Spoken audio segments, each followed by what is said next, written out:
महाराष्ट्र के कोकण क्षेत्र में मुंजिया नाम का भूत का प्रकार है। मुंजिया एक ब्राह्मण लड़के का भूत होता है जिसकी मृत्यु उपयन यानी कि मुंजा होने के पहले ही हो चुकी होती है। वैसे तो छोटे बच्चों की इच्छाएं इतनी दृढ़ नहीं होती, लेकिन कुछ बच्चे जल्दी ही इच्छाओं के अधीन हो जाते हैं। और ऐसा ब्राह्मण बच्चा जिसकी कोई दृढ़ इच्छा अधूरी रह जाए, मरने के बाद वह मुंजा बन जाता है। मुंजा या तो पीपल के पेड़ पर वास करता है या कोई कुएं में। ज्यादातर मुंजिया लोगों को कोई तकलीफ नहीं देते, लेकिन कुछ ऐसे भी होते हैं जो लोगों का जीना मुश्किल कर देते हैं। अमावस की रात थी, सब तरफ अंधेरा और खामोशी छाई हुई थी, लेकिन गांव से बाहर तात्या साहब पाटिल के बाड़े के आंगन में कुछ मंत्रों का जाप हो रहा था। 200 साल पुराने पीपल के पेड़ के नीचे कुछ खौफनाक रस्म हो रही थी। पेड़ के नीचे सोजर बाई, उसका पति तात्या साहब और उनके दो नौकर धनाजी और अनाजी और छोटी लड़की बंधे हुए हालत में एक काले पत्थर पर छाती के बल पड़ी हुई है। उसका मुंह बंद है। अनाजी उस लड़की को उस पत्थर पर दबाए खड़ा है और धनाजी के हाथ में कुल्हाड़ी है। उनके पीछे सोजर बाई अग्नि के सामने बैठी है और उसका पति उसके बगल में खड़ा तमाशा देख रहा है। हे तारणहार, मैं तुम्हें इस कुंवारी लड़की की भेंट चढ़ा रही हूँ। कुंवारी लड़की छटपटा रही है और चिल्लाने की कोशिश कर रही है। कृपया इसका खून पीकर अपनी प्यास बुझाओ और इसकी आत्मा के साथ अपनी इच्छाएं पूरी करो और बदले में मेरी मनोकामना पूरी करो। उसके बाद सोजर अपने हाथों से अपने गले पर अंगूठा घुसाकर इशारा करती है और धनाजी उस बच्ची के गले पर कुल्हाड़ी मारता है और धनाजी के चेहरे पर खून की छींटें उड़ती है और लड़की का कटा सर जमीन पर गिरता है। लड़की को छोड़ो और जल्दी से बाड़े के अंदर भागो, वो आता ही होगा। और मुड़कर बिल्कुल भी मत देखना, वरना उसका निवाला तुम बनोगे। और उसके बाद सभी लोग भागते हुए बाड़े में चले गए। दूसरी तरफ उस पीपल के पेड़ पर कुछ हलचल हो रही थी। तभी पेड़ से मुंजिया ने जमीन पर छलांग लगाई। वो चारों तरफ अपनी नजरें घुमाने लगा, ये तसल्ली करने के लिए कि कहीं कोई उसे देख तो नहीं रहा। और तभी उसे दूर एक पेड़ के नीचे किसी आदमी के होने की भनक लगी और वो फिर से पीपल पर चढ़ गया। वो आदमी मुंजिया को देख बहुत डर गया था। गांव के वीरानों में मिल रही कुंवारी लड़कियों की लाशों के पीछे छुपा राज उसके सामने आ गया था। इसका मतलब उस पीपल पर मुंजिया का वास है और पाटिल ही कुंवारी लड़कियों की बलि मुंजिया को चढ़ा रहे हैं। लेकिन तभी उससे पेड़ के ऊपर से कुछ हलचल महसूस हुई। उसने ऊपर पेड़ पर देखा और उसके पैरों तले जमीन फिसल गई, क्योंकि मुंजिया उसी पेड़ पर आ गया था। वह डर के मारे चीखा, लेकिन तभी मुंजिया ने उसके कंधे पर छलांग लगाई और उसकी गर्दन मरोड़ दी। कुछ 8 महीने पहले तात्या साहब का बाड़ा। और जोर लगाओ, और जोर लगाओ। अनाजी और धनाजी दरवाजे पर लात मार रहे थे। वो अंदर पहुंचते हैं तो छत से सोजर बाई फंदे पर लटक रही थी और अपने पैर हिलाते हुए तड़प रही थी। धनाजी और अनाजी ने भागते हुए उसके पैर उठाए। कुछ देर बाद, ये तुम क्या करने जा रही थी? तो फिर क्या करूं? शादी, हमारी शादी को 25 साल बीत गए हैं, लेकिन मैं अभी भी कोई संतान को जन्म नहीं दे पा रही हूँ। अरे कितने वैद्य, कितनी औषधि खा ली, बहुत मंदिर मस्जिद घूम आए हैं, बहुत कुछ कर लिया हमने, लेकिन फिर भी मैं बांझ की बांझ ही रह गई। अब मैं जी कर भी क्या करूं? तुम चिंता मत करो, मुझे आज ही बावल गांव के एक तांत्रिक के बारे में पता चला है। अब सिर्फ वही हमारी मदद कर सकता है। दूसरे दिन काले कपड़े पहना एक तांत्रिक जमीन पर बैठा है। उसके सामने सोजर बाई और तात्या साहब बैठे हुए हैं। तुम्हारे पिताजी ने 30 साल पहले वो बाड़ा एक ब्राह्मण से खरीदा है। वो बाड़ा खरीदने के बाद तुम्हारे पिताजी आंगन के ही कुएं में डूब मर गए। है बाबा जी, वो एक हादसा था। नहीं, वो हादसा नहीं था। क्या आंगन में एक 200 साल पुराना बड़ा सा पीपल का पेड़ है? है बाबा जी। उस पेड़ पर एक मुंजिया का वास है।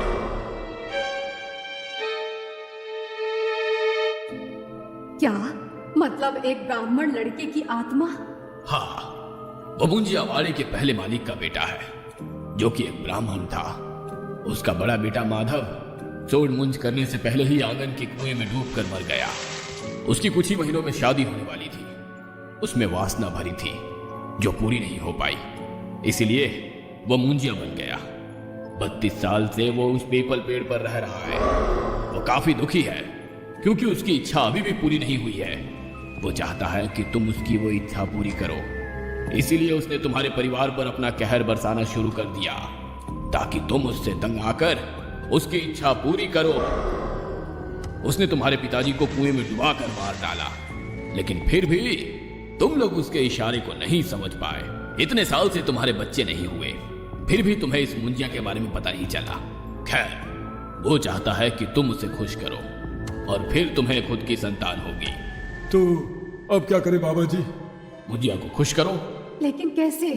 उसे 4 कुंवारी लड़कियों की बलि चढ़ाओ। ये सुन वो दोनों काफी चौंक गए।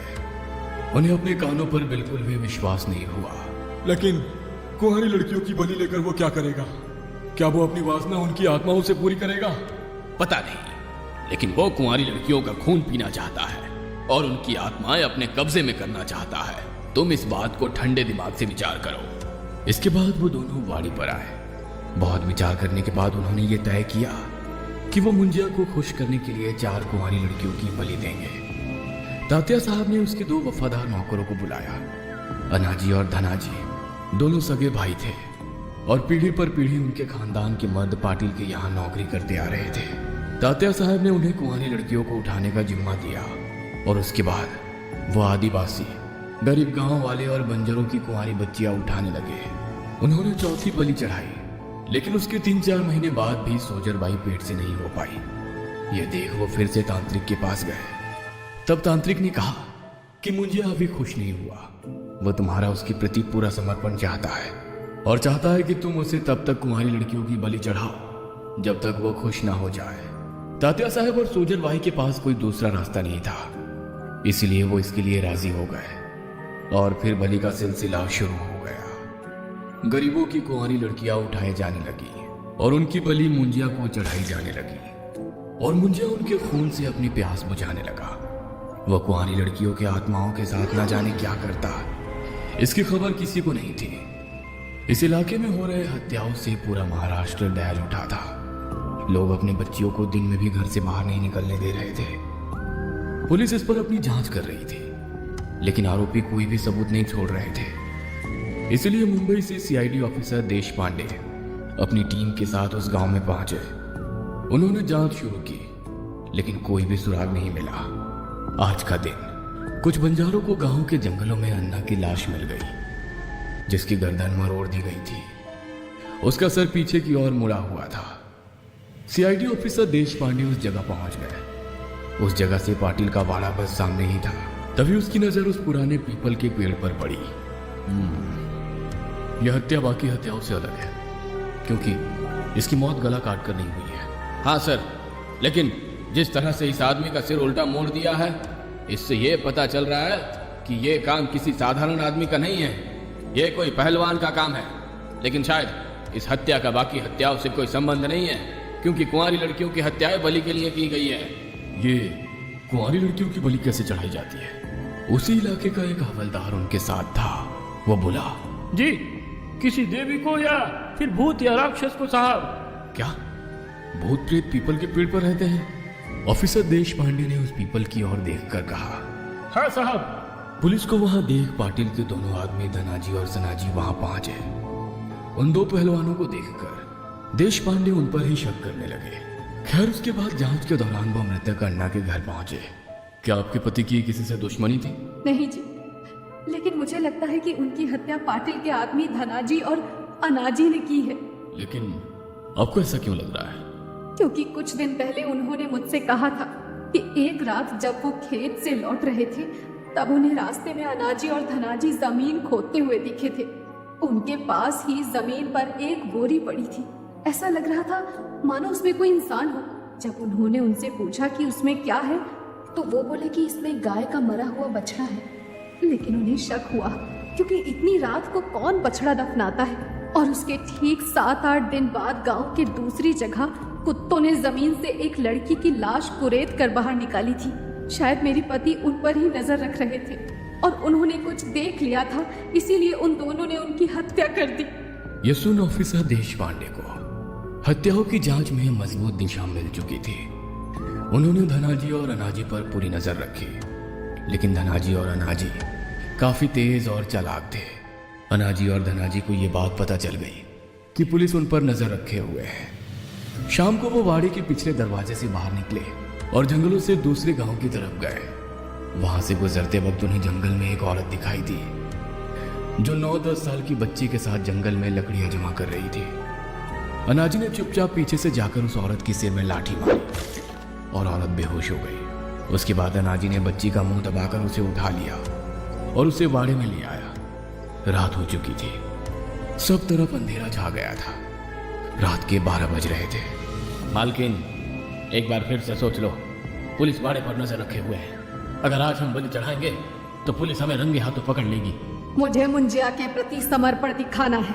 अगर पुलिस वालों से डरकर मैंने बलि नहीं चढ़ाई तो मुंजिया गुस्सा हो जाएगा और मेरे सभी किए कराए पर पानी फिर जाएगा। हम रुक नहीं सकते।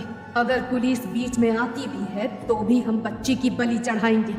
ऐसा कहकर वो लोग बच्ची को लेकर आंगन के पीपल के पेड़ के नीचे आ गए और उन्होंने तेजी से बलि की विधि शुरू कर दी। अनाजी बच्ची के हाथ पांव और मुंह बांधकर उसे पत्थर पर दबाए बैठा था और धनाजी हाथ में कुल्हाड़ी लिए सोजरबाई की आज्ञा का इंतजार कर रहा था। हे मुंजिया, मेरे तारणहार, इस कुंवारी बच्ची की बलि स्वीकार करो।